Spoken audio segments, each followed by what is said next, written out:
Yes, thank you, Bruno. Watch that. Woo, sorry for this, my friend.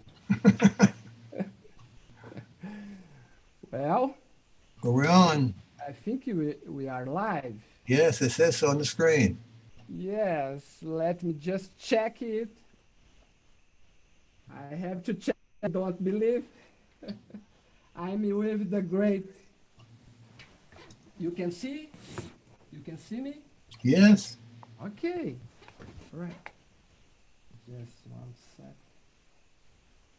Uh, with your Sony earphones. cool, cool. I think we have a little delay there. It's new for everybody, friends. Sorry. Yeah, it's wrong. Carter live. I'm checking my cell phone because I don't believe I'm with the legend here. Uh, Tipografia musical. Yes. And I write it wrong. Okay. Let's see. Okay. Live. We are live or not? Let's see. Yes, we are live. Maestro, what a Yes, pleasure to, to have you here with me. good afternoon and good evening to you. Thank you. Thank you. And and we have a lot of questions about the book. Okay, Yeah. We have a little delayed. I don't know.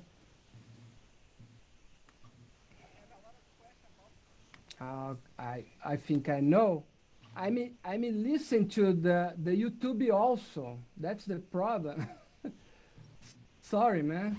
that's okay. I'm sitting down. I'm comfortable. Yeah, we are learning. It's a new time for musicians. Yeah, you must learn how to do this stuff, man. Otherwise, you can't Yeah. get by at all. Okay. Cool. Just one second. Okay, my live here. I mute this. I mute this. And I mute what else?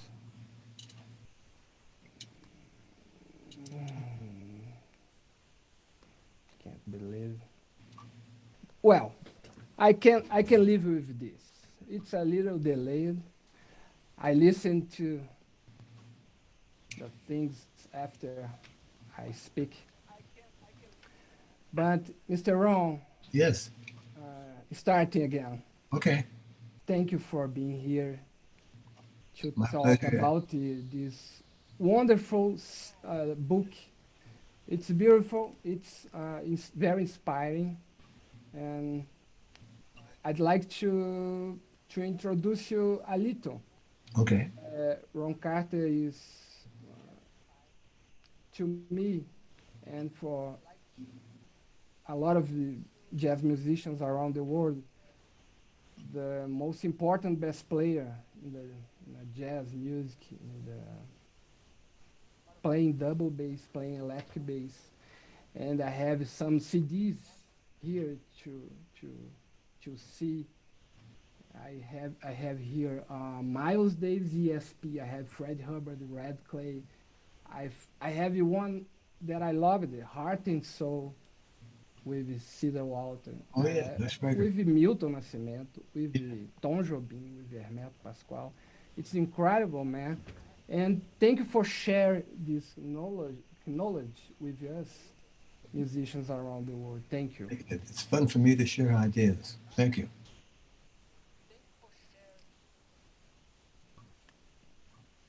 Yes. And I'd like to. Okay. I will start to talk about the book. Okay.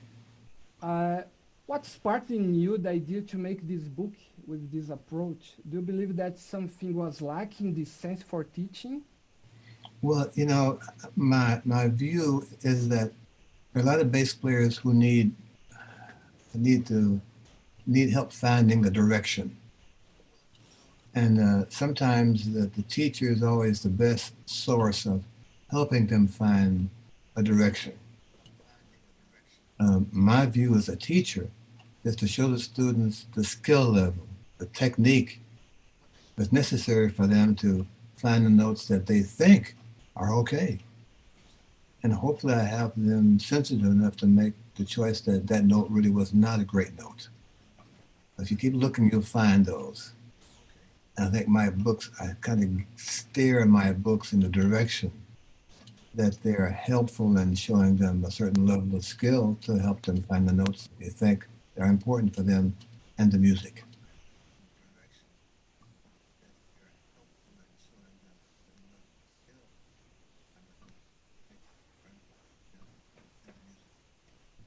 Cool, cool.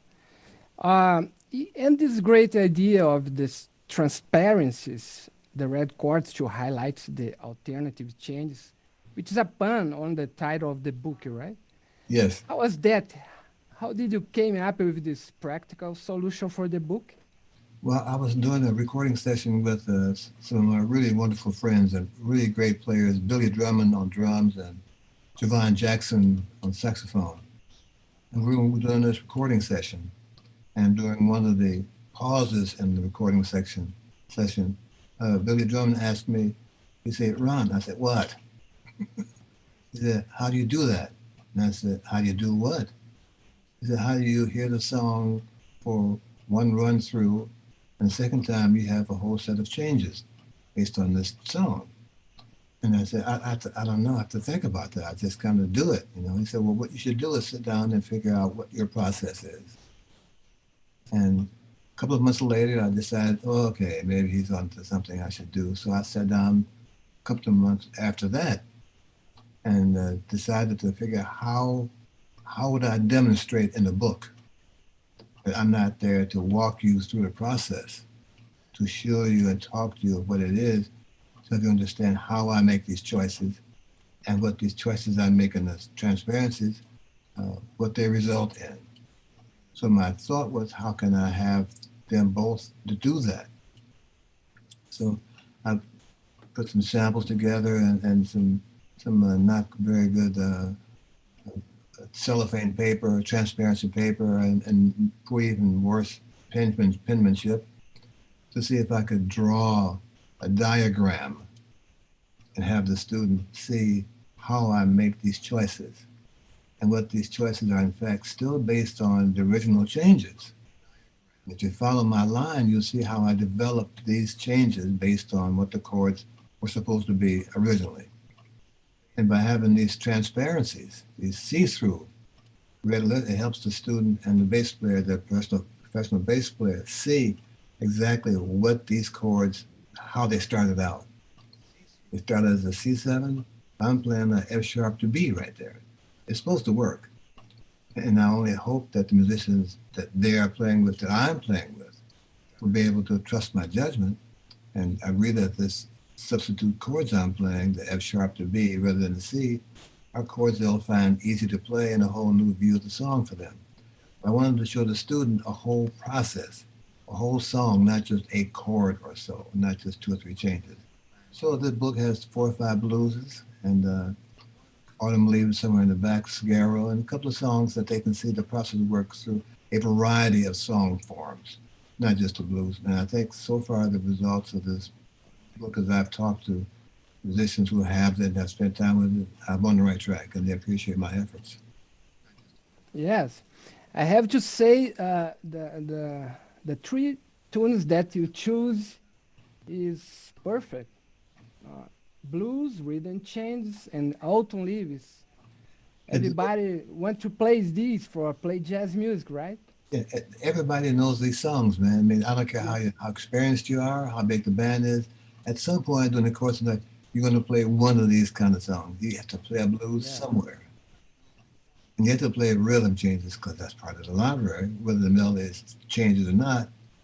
And Autumn Leaves is kind of like the blues. Everybody knows those tunes. So I wanted to have them have a song that they were already familiar with. They had already stumbled through and stumbled on some really nice changes, but didn't understand how they got there and didn't know how to develop that particular sound that they made for this 2 chords replacing 1. And I hope that these transparencies, that are clear sheets of paper with red letters overlaying over the original sheets that are in black letters, show them exactly this process and how I came to decide those notes. Yeah. All right. From a moment in the history of jazz, Mr. Ron, especially after Ed the Plug, the Nickel, and I Love Supreme, reharmonization became an obsession for some musicians. I'm including it. Can this book help to understand a little of this subject? Well, I think that uh, I'm not so caught up in calling this book a book of substitute chords. Of course, they do that, but my aim is not just to play substitute chords without the essence of the tune still there. They're guys who write substitute chords on the song and they kind of destroy the original harmonic intent, I think. And I'm very careful about that. I think less is more. I think you must uh, choose the time in the song that it needs another kind of flavor. It needs another kind of pepper. It needs another kind of ingredient to make it do something that it can also tolerate if people and understand what that new ingredient is. Now, I try to show in this book how I arrive at some of these ingredients and how they are, in fact, still a part of the song by having the overlay on top of the original changes. Yeah, I mean, I'm not against substitute chords, and we all do that.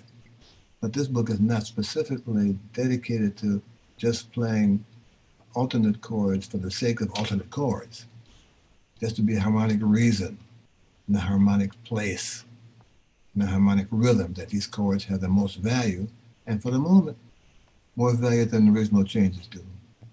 I enjoy that process, and I'm trying to share it. Yes, maestro. Just changing a little the subject. We were talking about the life in New York in this crazy time, right? With the COVID-19 around. Um, could you talk with us uh, your experience with hard times? You have 82, right? Yeah. 82 years, Yes.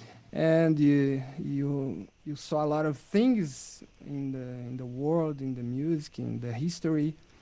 How do you think we musicians can help each others and go straight with this crazy time?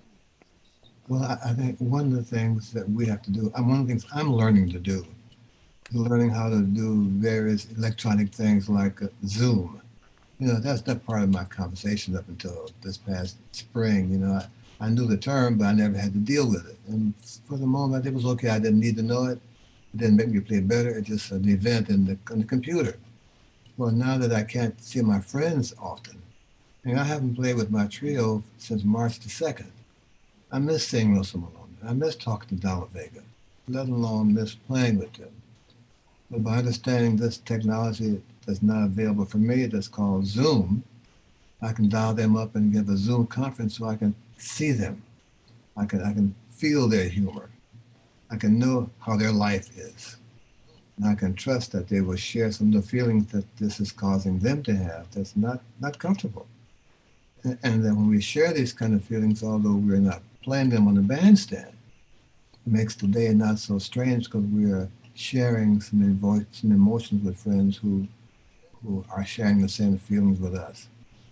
Uh, the other thing that's kind of unusual and it made me listen to more records than I would normally do. I mean, I just never stopped to do that. I was busy working, I had things to do, full schedule. Now that I haven't played any gigs since March the 2nd, other than one streaming night at the Village Vanguard 2 weeks ago, I've been sitting down and listening to records that I made a long time ago, and I'm just quite surprised that my library is so varied. So, wow, I played that guy too, and wow, how old is that record? And wow. check that out. And so for me, I'm kind of re-educating and re-examining my recorded history.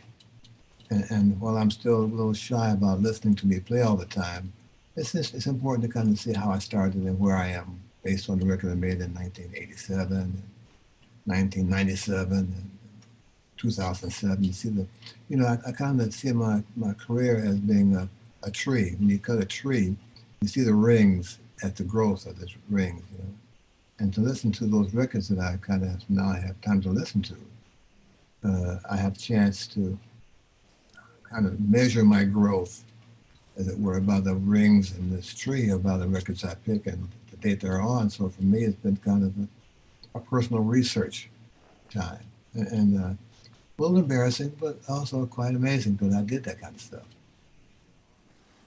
By the way, I'd like to share with our friends that is watch us the little move. Look, little movie of you going to the gig in this crazy time. Okay. Where is my sharing? I'm just learning. It's hard now. But there is a move. There's a little move you are going to the Village Vanguard Yes. with a beautiful black car, and taking your acoustic bass and go inside, walking for the sidewalk. Beautiful scene. Beautiful. It's very inspiring, Mr. Ron. Thank you. It's a great day to walk in the street because normally it was raining and stuff. But for 2 days we were there. It was a nice image, a nice feeling to walk to work. I hadn't done that, man, since March the 2. And it's now July. I miss that physical activity. I miss getting ready for work. I miss actually being in the process of going to work. I missed walking to work. I missed driving to work. I missed walking down the steps to the club. And this was a chance to review those feelings. And it was a great time for us. Great time for me. Cool. Well, we have some questions from the chat. Okay. Let's try. Okay. Oh, just some congratulations for Mr. Ron, for Editora, Tipografia Musical. No questions, sorry, no questions. But I have still some questions about the book. We almost finishing, but in your live in January 2019, you talk a little about this book, and I recommend everyone to watch it on Facebook, on YouTube.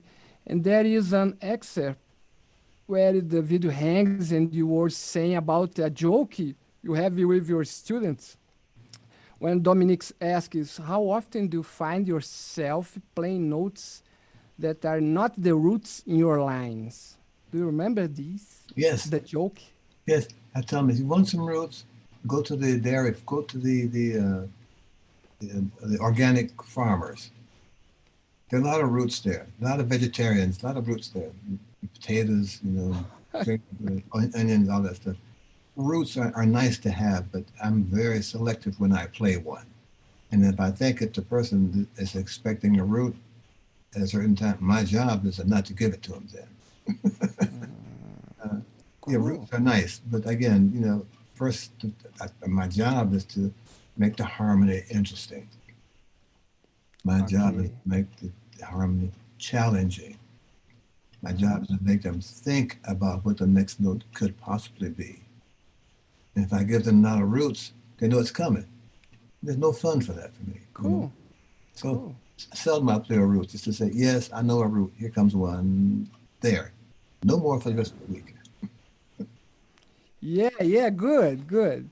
And there's something in the book, and everybody,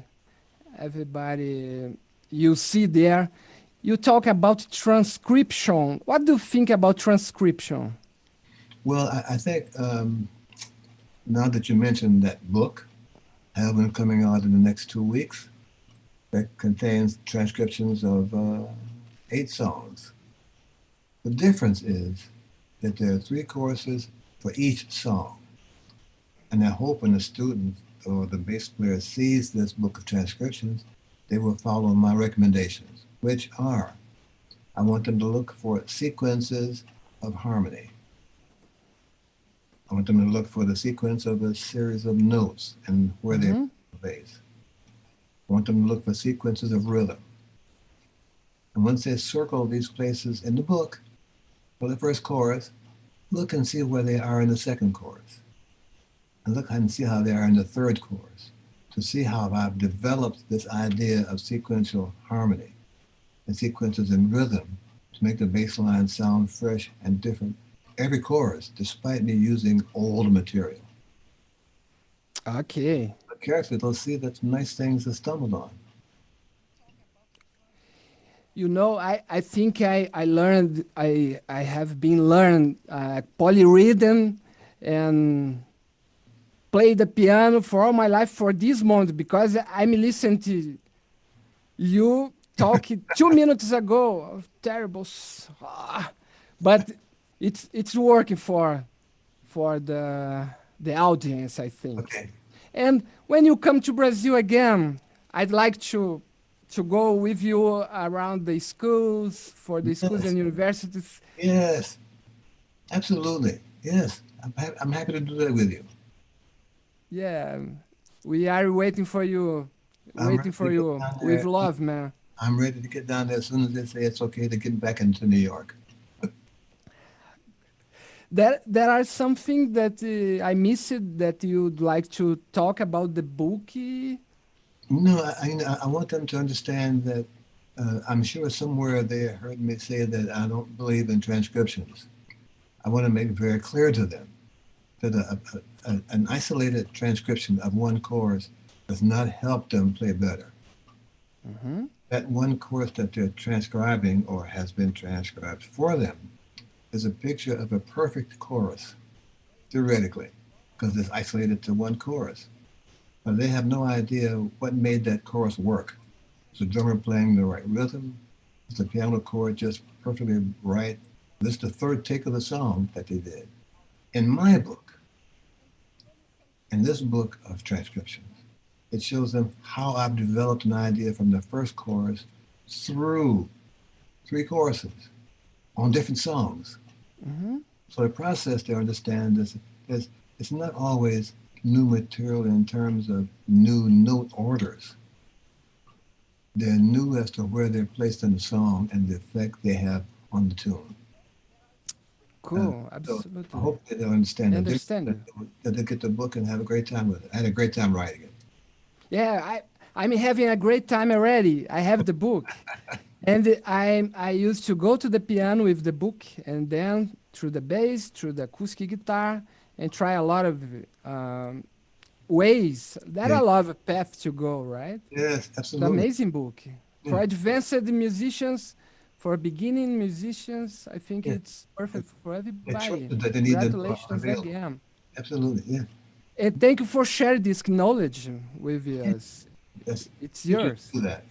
I enjoy teaching. You know, I sent mine. I had Saturday I had 7 students, Oh, and on cool. Monday morning I sent them all a note thanking them for being my students because I got a whole lot better teaching them.